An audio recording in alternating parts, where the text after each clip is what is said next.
US Trade Advisor Peter Navarro has called for India to stop buying Russian crude oil, claiming it funds the war in Ukraine.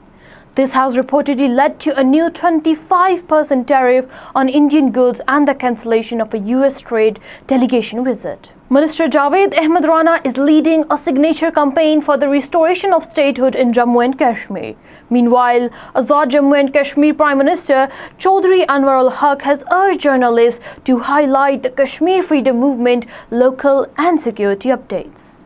A report states that the India revoked Article 370 and 35A in August 2019 to end Jammu and Kashmir's autonomy, splitting the region into two union territories.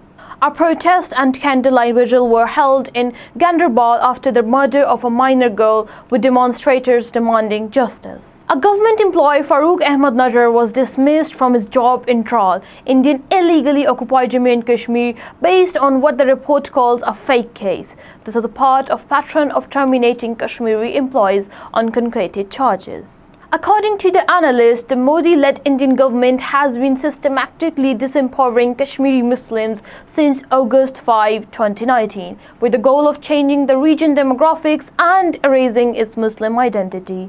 Farooq Rahmani, a Hurriyat Conference leader, expressed sorrow over the loss of lives and property from flash floods in Khyber Pakhtunkhwa and Gilgit-Baltistan, Pakistan, and called for government aid. The Srinagar-Jammu highway is closed due to heavy rains and shooting stones in the Ramban district, halting all traffic.